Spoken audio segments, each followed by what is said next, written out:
Good afternoon and welcome to a special, short, brief episode of Invested. You'll notice that I don't have any guests here today. It was hard to get guests in the studio in the middle of the war. In fact, I had someone who was coming in from the UK, but his flight was canceled, and we ourselves just got out of a shelter after a siren here in Tel Aviv.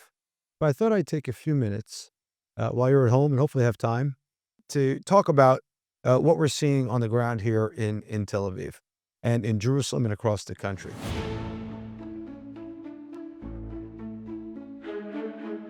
I think the most important thing to start with, though, is that we're hoping that everybody is safe. There's been a lot of firing, particularly in the last 48 hours on the north of the country.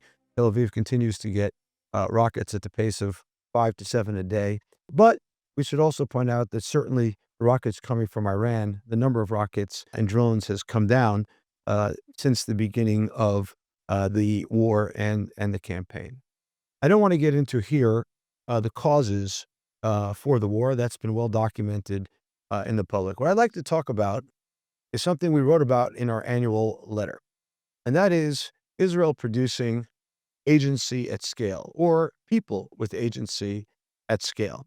And some of the more interesting parts of the war of human stories are the high-tech stories of the people of Israel. Many of you have probably seen on Twitter or elsewhere that there was an app developed for people in shelters to declare whether they're single or not. I think this little story reflects a lot of different facets of the unique Israeli personality. First, the agency. Somebody takes up an idea and says, hey, I'm going to code an app for this.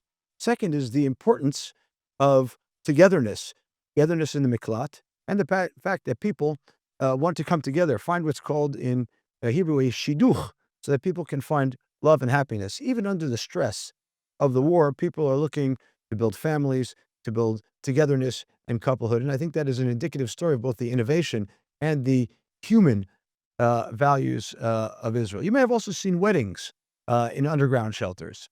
And the weddings continued on. People did not stop the wedding or pause the wedding for the perfect wedding. But in fact, they celebrated this wedding with the other people around you, meaning we go forward with life even when this is going on. And on our personal level, I had a grandchild born on Thursday during the war. I want to tell you an incredible story. The grandchild was born underground in a shelter or in the parking lot of one of the hospitals in Israel. Here's an incredible story also of agency. In the morning that the war started, the hospital put out a call to members of what are called here mechinot. These are army preparation academies. In some cases, yeshivas and other places. And the citizens of Israel, when I say citizens, I mean 18, 19, 20-year-old young people, turned up in the hospital parking lot and put up sheetrock walls to create delivery rooms. They set up the beds. They moved the patients down from the hospital so that they could be safe underground. 18, 19, 20-year-olds.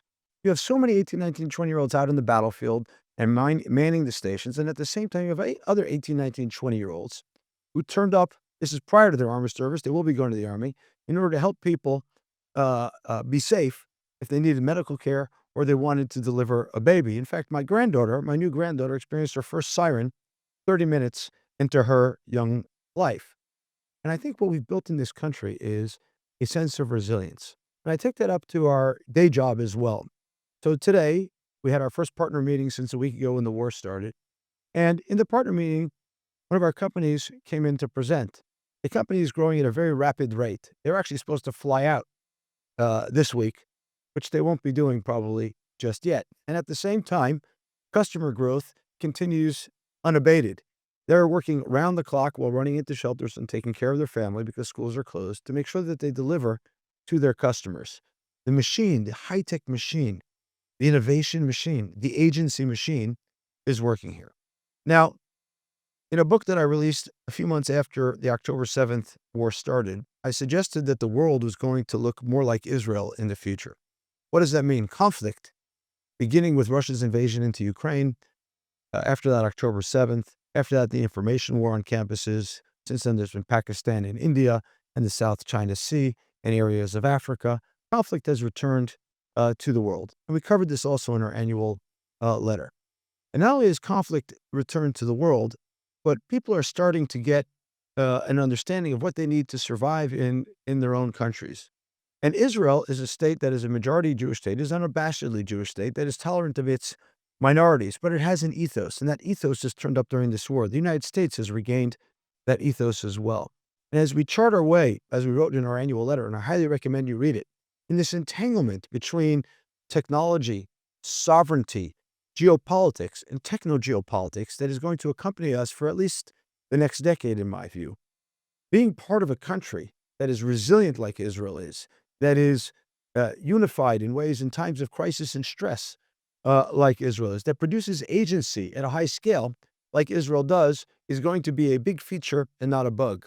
A country that knows how to stand up both to evil at this time, which is what Iran represents, and galvanize itself to protect its ethos, are those that are going to be successful over the coming century. And the more countries that copy this Israeli model, the more those countries are going to be successful. Fecklessness is not going to work during this time. Passivity is not going to work during the coming decade. Ignoring the technology of geopolitics is not going to work during this decade. Very clearly, right now, the three most advantaged countries in this regard are the United States, China, and Israel. They are the big three moving into this next phase of the global economy. Now, the other thing that war produces, as we saw post-October 7th, is incredible technological innovation. Secretary of War Pete Hegseth has said that these are the two greatest air forces fighting side by side, wing to wing, as they traverse the skies and reduce the IRGC and the Ayatollah regime to rubble. Incredible firepower. More than incredible firepower is incredible coordination, incredible intelligence sharing, which comes from technology, and incredible coordination that comes from the use of artificial intelligence, tested at the absolute frontier of technology. And when life and death of the pilots is on the line, when life and death of the sailors in the navies are on the line, this is when you find out whether the technology really works. For many years, when people asked me about investing in Israeli technology, I would joke that the Israeli technologist, the Israeli engineer who grows up in the military, is different than his U.S. counterpart who perhaps learned at MIT and Stanford University, not in terms of intelligence, but in terms of the price of being wrong. The price of being wrong or incorrect or failing in the Israeli military is life and death. The price of being wrong at Stanford University is a C or a B on your final project. Those are very different prices. And by the way, sometimes that's a feature, sometimes that's a bug.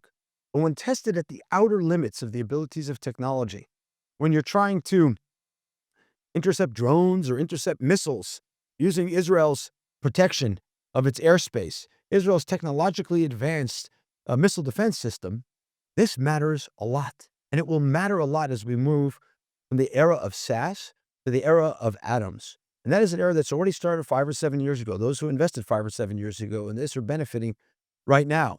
But there is going to be more of this. As people witness Israelis' technology prowess, they will come to us for solutions. In fact, Prime Minister Netanyahu spoke last night. One of the things he said was countries are reaching out to Israel. You wonder, why are they reaching out to Israel now? Countries that don't necessarily have diplomatic relations with us. Why are they reaching out? They're reaching out because they see the technological superiority of the Israeli military solutions, of the Israeli defense industries, of Israeli startups, some of which are deployed during this. There are numerous defense tech and AI startups deployed right now. So in addition to serving customers, they're serving the country. And one final word.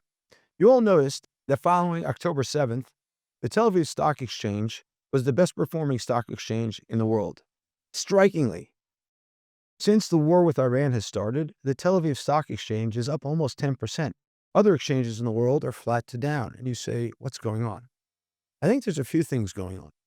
Number one, very clearly, the Iran geopolitical risk was an overhang on the Tel Aviv Stock Exchange. It's been cleared up, or at least investors think it's going to be cleared up.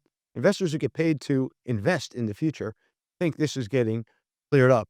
And please God, it will be cleared up. And that will give more headroom to the Tel Aviv Stock Exchange. I think the second thing that is becoming obvious is that this agency in the era of AI, this ability to produce people at scale, is becoming obvious. And just like there was a boom in venture capital investment after October 7th, I expect the same thing will happen post the war with Iran. This will not be an endless war. It will have an end date. And when it has an end date, more investment will flow into Israel than you ever saw before.